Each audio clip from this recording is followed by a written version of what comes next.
Hürmetli radyo anlıqçılar, əmdi Nurali ablasının bir yılınızdaki 8760 saat namlıq əsrinin davamını anlatımız.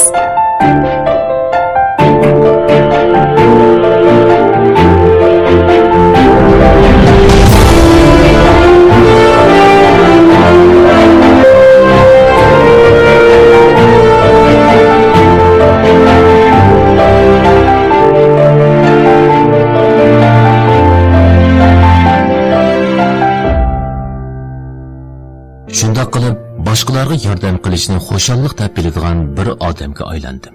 Ishqi kelganimda xizmatdoshlarimning horg'inlik ichida vujudiga kuch to'plab olishi, horg'inligini chiqarib olish uchun biror quti qetiq yoki biror tal olma olg'ash keladigan bo'ldim.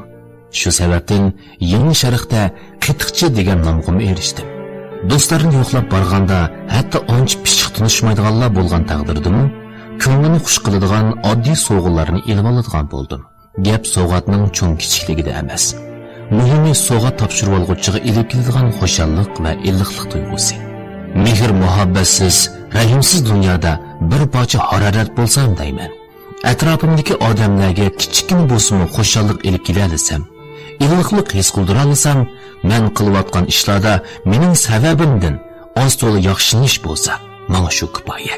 2013 yil 8-oyda Mikrobulurda Nurali ingliz tili saharchilar atritini qurdim.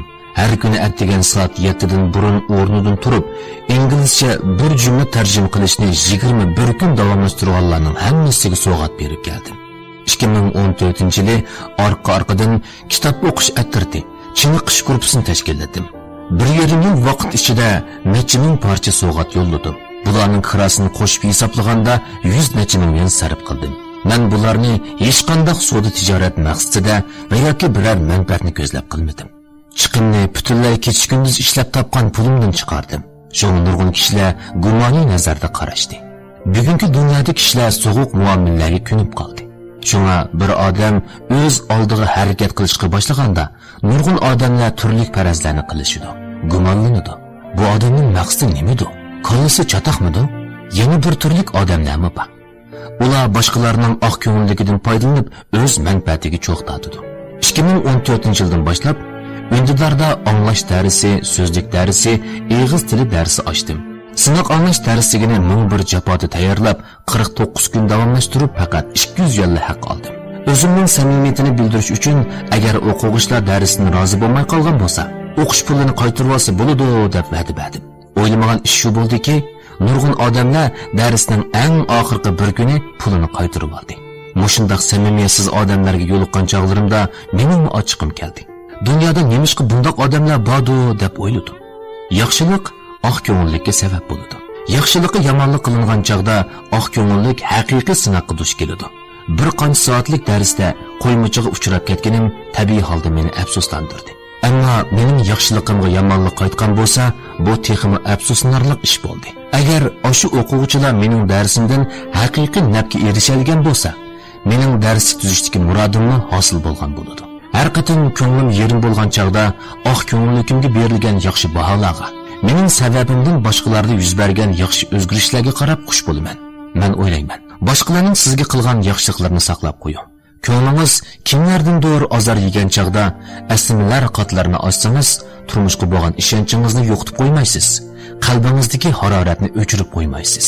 Mana bu so'g'uq, rahimsiz dunyoda bir parcha harorat bo'lib yashashning yo'li. Oq ko'ngil odamlar hamisha ziyon tortadi deyishadi ekan. Ammo bir odam Lucy bo'lishni tanlagan chog'da qalbida hech kim o'g'irlab ketolmaydigan bir parcha harorat paydo bo'ladi. Boshqalarning maydonida turib o'ylash. Qachondan boshlandi bilmadim. Bangboshliq ko'pchilik eg'izini tushirmaydigan bir iboraga aylanib qoldi. Puling bo'lsa bangboshliq yarashadi. Huquqing bo'lsa bangboshliq yarashadi. Chiroying bo'lsa bangboshliq yarashadi. Inovating bo'lsa bangboshliq yarashadi. Amaliyotda bangboshliq uncha yarashib ketmaydi. Hech bo'lmaganda boshqalar bilan bo'lgan muomalada bangboshliq yarashmaydi. Bangboshliq bolalarga yarashadi. Kichigimizda har xil bangboshliqlarni qilsak, qag'ish qilsak, nima o'ylasak qilchi yo'shirmay davasak bo'ladi. Ish qilib, qanchaki sodda bo'lsak, cho'nglarga shuncha umoq ko'rinamiz, kamput yeyalaymiz. Ammo cho'ng bo'lgandan keyin ko'nglim to'z, og'zim ishtik deganni bahona qilib, xiyolimizga kelganni davarsak, kamputning qattig'ini yeb qilishimiz mumkin. Men ilgari bir bangbosh bola edim. Endi xizmatga tushgan vaqtimda faqat xizmatni yaxshi ishlab, boshqa ishlarga aralashmasamla, boshliqlarga yarayman, maoshim o'sidi, egiz cho'qqilariga chiqaman deb o'yladim. Ammo xizmat qilish uncha oddiy ish emas ekan. Ishni yaxshi qilish bilan tang odam bo'lishni, xizmatdoshlar bilan yuqori tuvandikilar bilan yaxshi o'tishni bilish kerak ekan. Nurg'un ishlar ma'qul degan bir og'iz gap bilan bitmaydi ekan. Shunga men bangboshligim, go'dak ham aqlsizligim tufayli bilib bilmay boshqalarni ranjitib qo'ygan ekanman. Yangi sharq guruhiga yangidan ishga tushib tarbiyalanishga qatnashgan chog'larimda xizmatdoshlarim bilan boldurroq ichak-ishib ketishni o'ylaydim. Biroq bir kuni xizmatdoshlar bilan tushlik tomoq yeb o'tirdik. Yanimda qarmoqqa menga o'xshashlar yangi ishga tushganda ko'rindigan bo'yi pakarroq, sal semizroq, soqol burutliq bir chatalik o'qituvchining gapi quloqimga kirib qoldi. Uning londoncha talaffuzi menga qiziq tuyulib, uningga bir necha og'iz gap qilgim keldi. Boshda xili normal paranglashdik. Uning nerdan kelganligini, kelgili qanchalik vaqt bo'lganligini, nimishqa yangi sharhni tanlab qolganligini so'radim. Ammo bir qancha og'iz parangdan keyinla jungoliklarning an'anaviy parang andisiga tushib ketdim. O'zimni qiz do'st topolmayotganligimga baxmay, uningdan so'rabdiman. Yeshing 40 berib qopti. To'y qildingmi? Bolang bordi? U, "Yo'q" deb javob berdi. Uning ozroq xafa bo'lib qolganligi aniq tursinmi, his qilmabdiman. Aldirmamsan, ota-onam aldiratmamdi. Uning qattiq ochiq kelib, qopqini turibla. "Sening nima qarang?" dedi. Ikkimiz bir-birimizga chakchishib qarashib turib qoldik. Men nima deyishimni bilolmay qoldim. Ichimda bu chatalikning mijozi nimandoq o'sal deb o'ylab, o'zimning xatoligini faqat his qilmoqdiman. Bu xil ong'sizlik amaliyotda hissiy bilimimizning tuvanligidan bo'ladi. Men bu xil saposizligimning badalini to'ladim. Ayni chog'da mening o'qitish natijam xili yaxshi bo'lsa-mu, oxirida yana ishdan bo'sh turdim. Shuning bilan untinsiz holda nars keraklarimni yig'ishtirib, uyga qaytib keldim. Ko'nglimda men kasbni xato tanlab qoldimmi nima? Boshqa biror xizmatni sinab boqishim kerakmi qandoq deganlarni o'yladim. Uyga qaytib kelgandan keyin urug'-tuqqanlar bilan paranglashib o'tirib, odam dal mushundoq zarbaga uchragan chog'da o'zini haqiqiy turda tunib yetadiganligini his qildim. Odam mag'lubiyatga yo'liqqan chog'da tabiiy holda o'zi haqida o'ylanadi. Bundoq chog'dagi o'ylanish garchi azobli bo'lsa-mu, odam dal mushundoq azob ichida uyg'onadi, aqlini topadi. Odam har bir savalligining badalini to'laydi. Ham ish o'ngishli bo'lib ketsa, turmush har vaqt tinch, xotirjam, inoq ijillik ichida o'tadigan ish bo'lsa, odamning o'zini tunishi uncha cho'nqur va to'g'ri bo'lmagan bo'ladi. Odamning hissiy bilimimizning pishib yetilish jarayoni mundaq 4 bosqichni besib o'tadi. Bilmaslik, ishdan keyin bilish, shu vaqtda bilish va oldin bilish. Boshda gap so'zimizga ancha diqqat qilib ketmaymiz. Bilib bilmay boshqalarning ko'ngliga azor berib qo'yib, o'zimizni g'angirab qolamiz. Boshqalar bizdan xafa bo'lgan chaqda o'g'il bo'layotgandek, boshqalar ishtarlik qilayotgandek his qilamiz. Men undaq demoqchi emas tursam deb o'ylaymiz. Orqadan ishdan keyin bilish bosqichiga kelganda, bir ishni qilib bo'lganda, bir gapni deb bo'lganda, asli bundaq qilishning, bundaq deyishning ancha muvofiq bo'lmaydiganligini his qilib, bundan keyin hargizmi undaq qilmaslik haqida o'zimizga va'da beramiz. Yangi sharhda anglash, so'zlash darsi beradi. O'zimcha buni imtihon turidagi darslardan ko'p ustun turdi deb o'ylasam-mu, adab yuzasidan bu xiyolimni oldirab oshkorlab qo'ymaydim. Bir qatim boshqa bir muallimning to'r darsida mundaq davatqonligini anglab qoldim. Imtihon turidagi darslarni o'tadigan o'qituvchi o'zi bir qancha qatim imtihon berib baqqan. Boshda natijasi tuvan chiqib, tirishish orqali natijasini asta-asta yuqori ko'targan muallim bo'lgan yaxshi, natijasi azaldan yaxshi bo'lib kelayotgan o'qituvchining imtihon to'g'risidagi tadqiqoti yetarli bo'lmaydi. Bu gaplar menga baxtli to'g'ri aytilgandek bilinib, uning bu tajribasini men tunadigan imtihon turidagi dars beradigan yana bir muallim bilan o'rtoqlashqim kelib ketdi. Shuning bilan yugurib berib uningga dedim: "Qara, men bu turdagi darslarni o'tishga faqat mos kelmayman. Nimishqa desang, men imtihonda azaldan tuvan numr ib baqmagan. Odatda boshda natijasi tuvan bo'lib, keyin asta-asta yuqori numr ilishga boshlagan o'qituvchilarga bu turdagi darslarni o'tishga mos keladi." Ayni chog'da u adab yuzidan boshqa ifoda bildirmadi. Ammo keyinchi menga texmi takalluf qiladigan, mendan o'zini qochiradigan bo'lib qoldi. Men o'zimning xato qilganimni bilib bilmay uning ko'nglida bir tugun paydo qilib qo'yganligimni soq yarim yildan keyin tunib yetdim. Shu vaqtda bilishga kelsak, ba'zida bir gapni demoqchi bo'lib, Endi deydep turganda bundaq desi bo'lmaydiganligini his qilamiz. Masalan, turmushda mundaq bir manzara ko'p uchraydi. Do'stimizning kelayotganligini ko'rdingiz. Mayli go'zallik nuqtasidan va yoki sog'lomlik nuqtasidan bo'lsin, uning ko'proq harakat qilib berish kerakligini his qildingiz.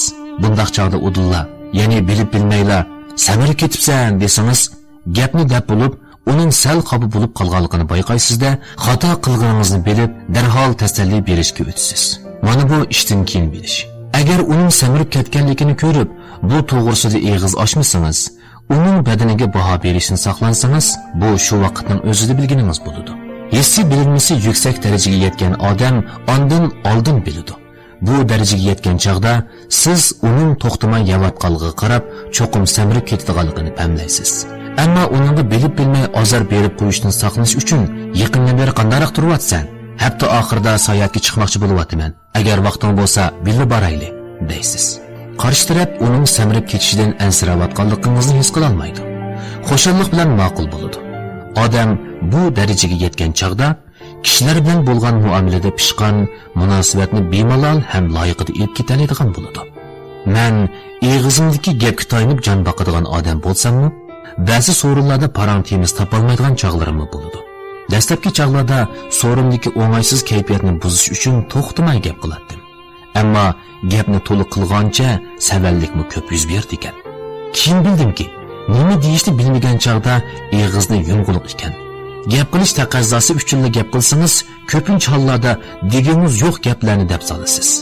Bundaq chog'da niyatingiz yaxshi bo'lsa-mu, ongsiz holda boshqalarning ko'ngliga azor berib qo'yishingiz, boshqalarni bearam qilib qo'yishingiz mumkin. Eg'iz ichishdan burun anglg'uchining raftariga boqmoq, qarshi tarafning kayfiyatini kuzatmak lozim. Bu pishib yetilganlikning belgisi.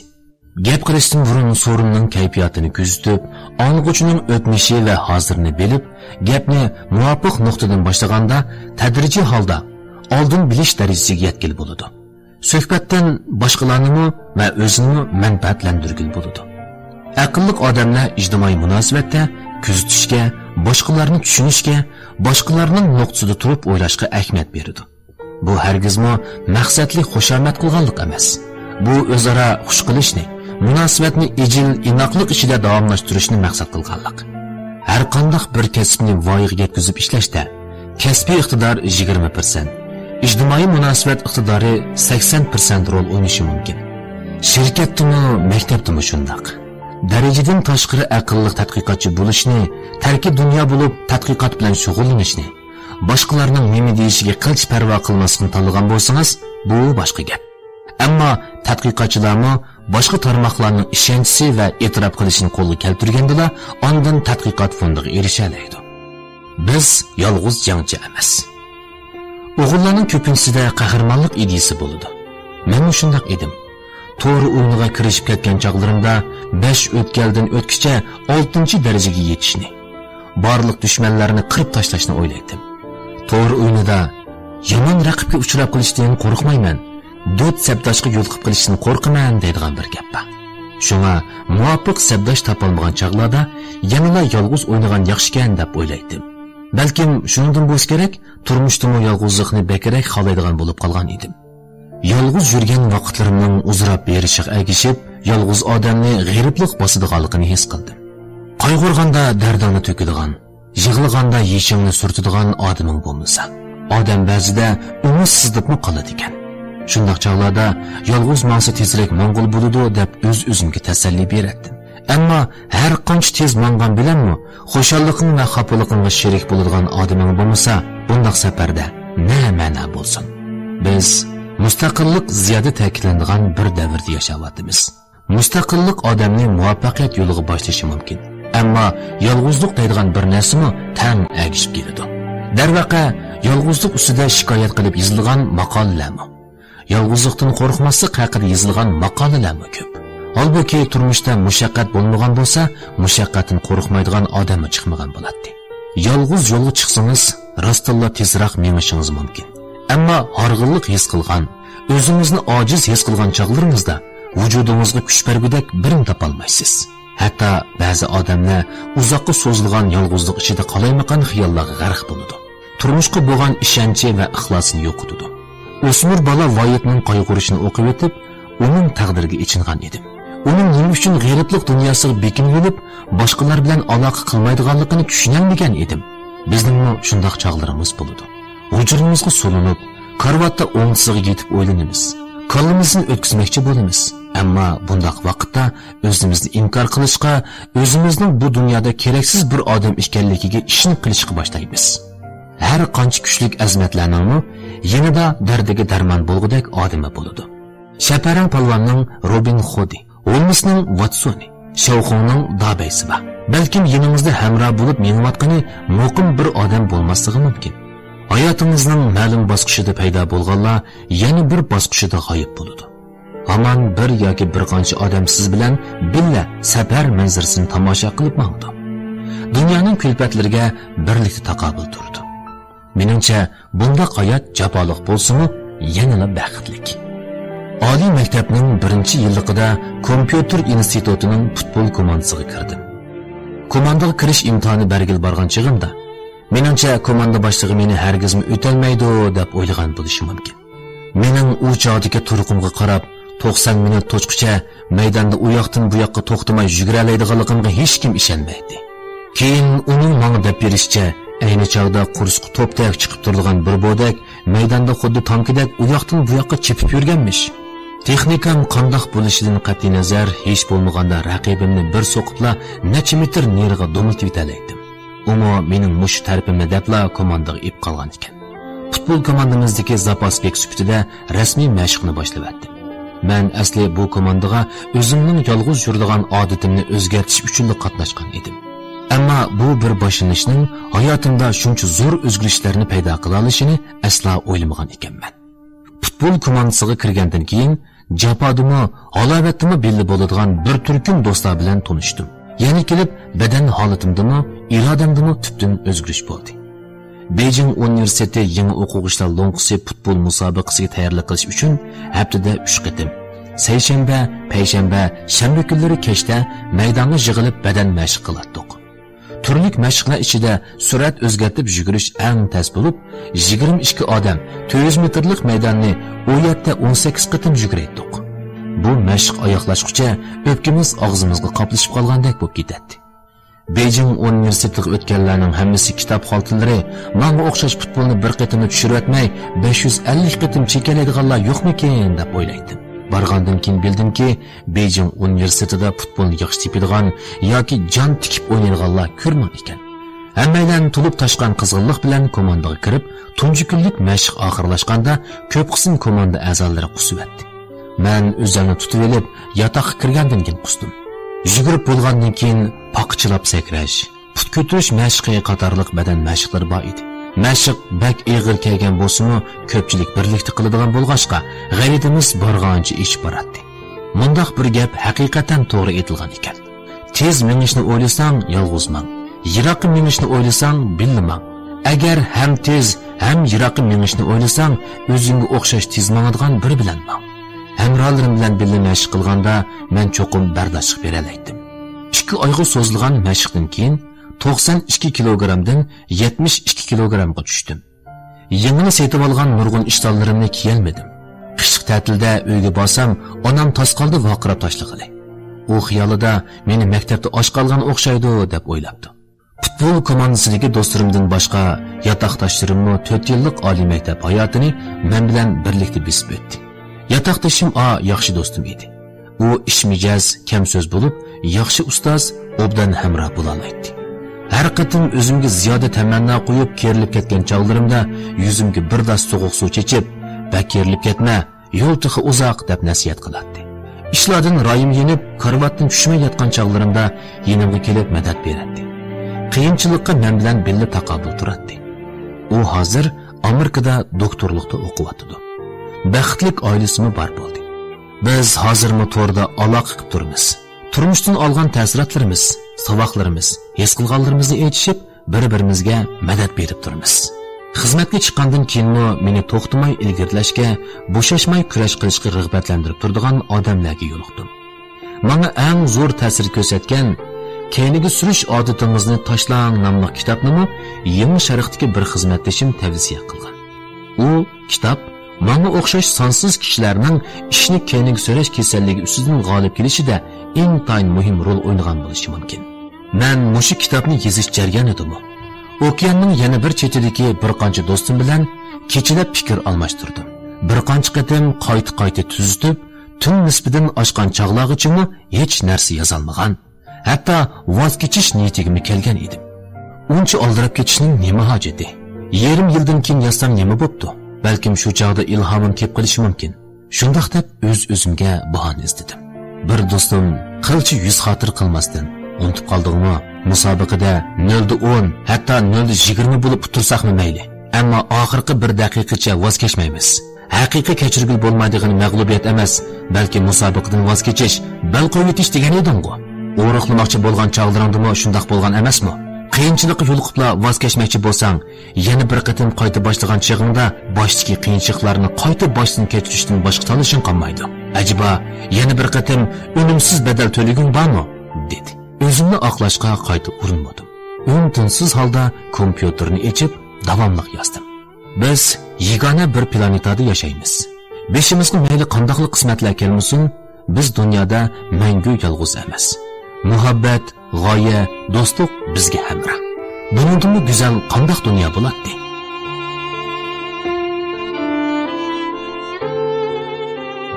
Nurali Obizning Xinjiang Fan-texnika nashriyati nashr qilib tarqatgan 1 yilingizdagi 8760 soat nomli asarni mush yergacha anglatdik.